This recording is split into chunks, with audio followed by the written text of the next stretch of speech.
I've been creating videos on YouTube for 4 years. I had one channel, this is the second one, and now I got to 1600 subscribers recently. First of all, thanks to everyone who subscribed to my channel. And I want to discuss, what have I learned? Because there were so many doubts that I will ever be able to get to 1000 subscribers. On my first channel, I spent 3 years and I didn't even get to 500 subs. And on this new channel, I did 19 videos already. This will be the 20th video and I already got 1600 subs. Probably I've learned something and I want to discuss what exactly. So let's start from the beginning. Choosing your niche. I think my most searched thing in Google or on YouTube is how to pick your niche on YouTube, how to find your passion, how to niche down and stuff like that. I think I'm not the only one who has a lot of interests. When you think about creating a YouTube channel on one of those interests, you are afraid that you will get tired from talking about that one thing. But people only want you to create a channel on one specific topic. They will not follow you. They won't watch you if you will create a video about YouTube, about video editing, and then you like video games, so you want to create a video about video games. From one point of view, that is true. But I would say that we as humans have a lot of interests. We like other humans that also have a lot of interests, that have a lot of passions.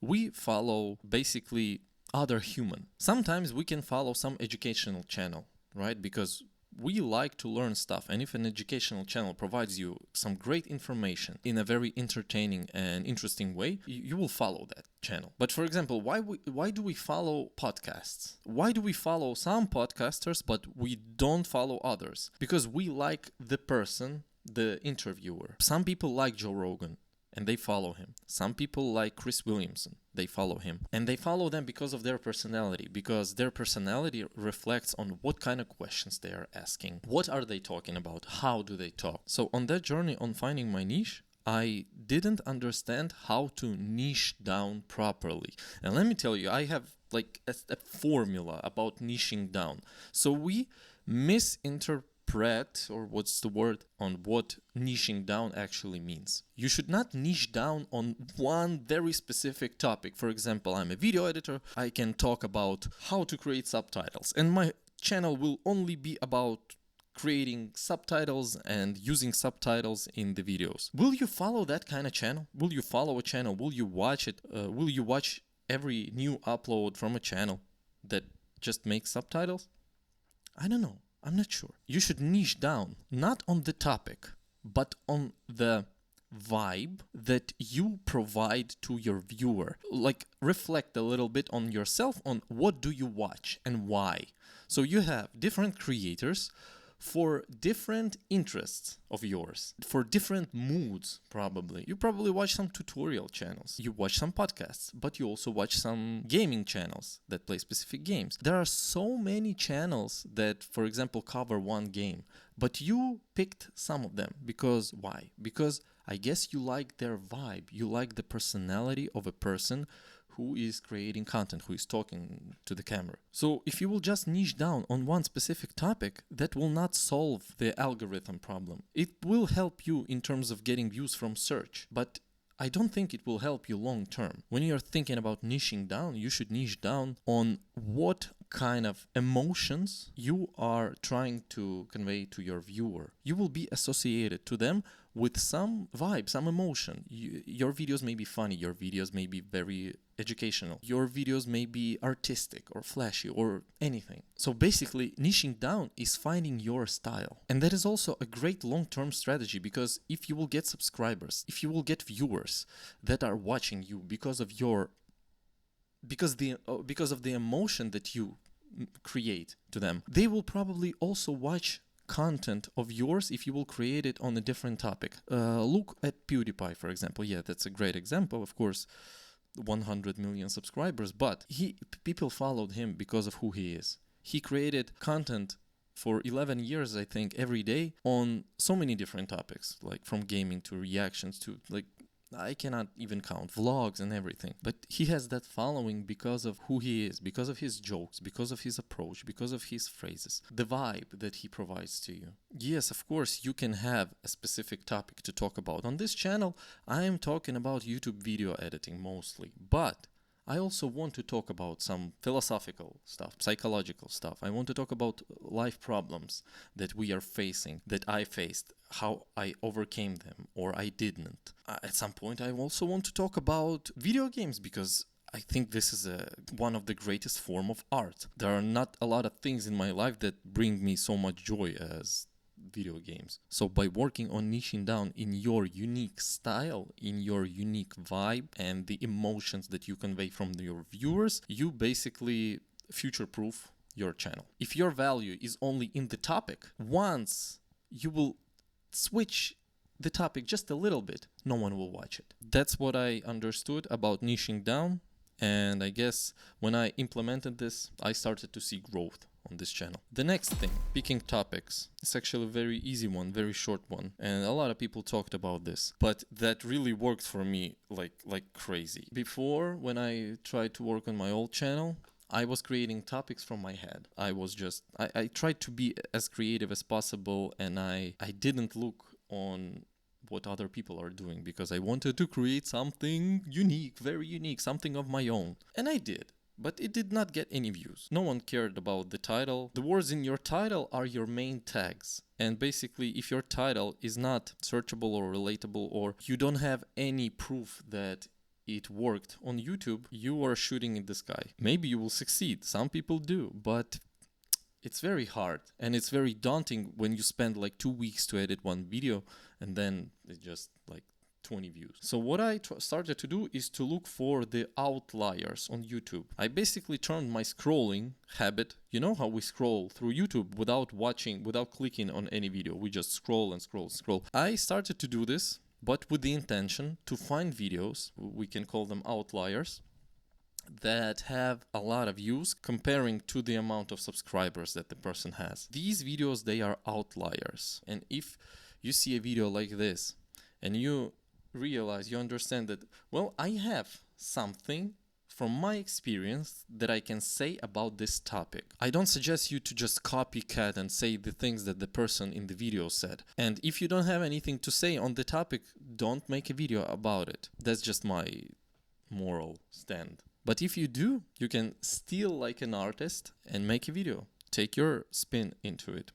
Make it better. Say something valuable. Say something interesting from your life experience, because we all have unique life, we all have unique experiences, and we should not be ashamed if we are not so interesting or we didn't have such a cool life story. We don't know how many people can relate to our life story. We never know. And I underestimated this because so many people responded to me with such kind comments on my videos that I'm like, I thought that I'm alone on this problem that I was talking about. And in each video I find something like this.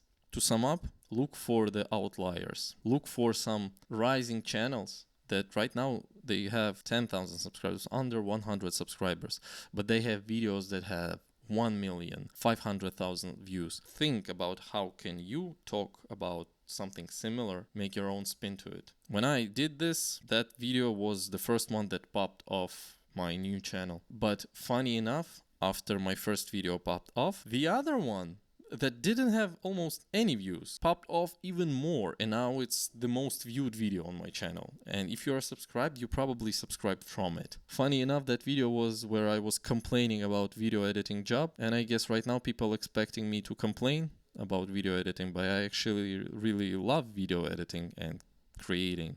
It actually helps me to sustain my life, and I'm happy that I achieved this whole thing. I'm not planning to complain more about video editing. Yeah, I will probably clarify some problems, but I don't want to just talk about the problems. I want to find solutions and share them. The next thing, consistency and not giving up, which is one of the hardest things for me. So basically, I couldn't be consistent on YouTube because of, I don't know, the lack of discipline, the lack of belief. The lack of belief, I think it's the most important thing. If you have a long-term plan, and if you don't have a plan B, when you think this is what I want to do. I will put my soul into this thing. I will learn whatever needed. I will learn editing. I will learn script writing. I will learn how to talk to camera. No matter what, I will succeed in it. At the same time, you cannot just, without any thought, post a video every day without improving it and make the same content every day that doesn't get any views, any traction, and you think, yeah, at some point it will get some traction.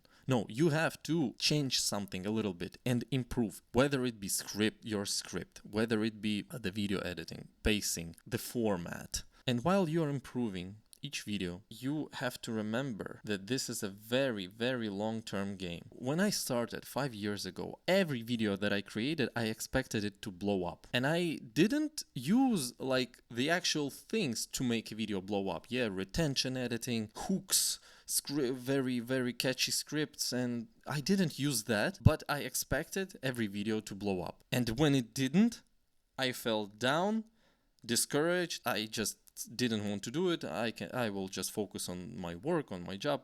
It's better for me to earn some more money instead of trying to pursue this dream of mine. That kind of happens to me right now from time to time. So that is a wrong approach. When I started this channel, I did a marathon, very small marathon. 6 days or 7 days straight, I decided to post one video no matter what. I did that. One of those videos that I posted like on the 3rd day became the most viewed video on this channel. And I didn't put any effort into it. I didn't put any sound effects. I cut it roughly, and that's all. Because I didn't have time, I needed to work, and I decided to post a video a day, so I just had to finish it. But then I realized that I have to put a little bit more effort into those videos. And then almost each video afterwards got over 1,000 views. Some of them over 2,000-3,000 views. And you know what's funny? That I still don't understand why. Why do people watch my thing?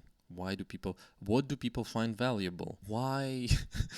Is it like the way that I record or edit, or is it the way I talk, or is it the topic that I talk about? I still cannot understand it. I'm only in the beginning of this journey of mine. It's pretty hard to stay consistent because we have a lot of other obligations, and if you don't have a clarity, if you don't have a plan on what do you want to talk about, when do you post every week or 2 times a week, when do you edit, how do you combine it with work, with exercising, with your life? When you don't have clarity on that, it's all very chaotic, like it is for me right now. Because what I'm talking about right now, I didn't script it, I'm just talking. I didn't think about the topic that I will be talking about like 5 minutes before I started to record this. When I am not making fully fleshed, prepared video, I will have to post something like this. So then I would be ashamed that I did not work on this video enough and I did not make it as good as it could be because I procrastinated and I didn't stay disciplined and I don't have clarity.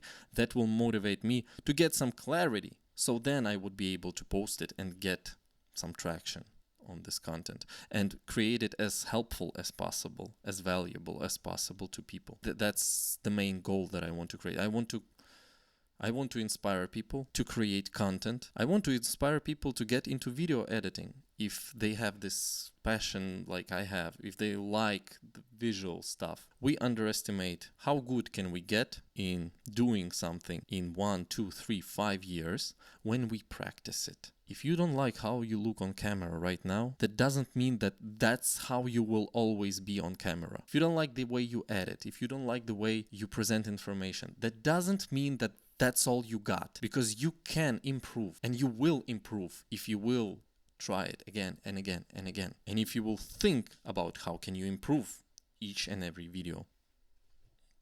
Yeah, the camera stopped recording.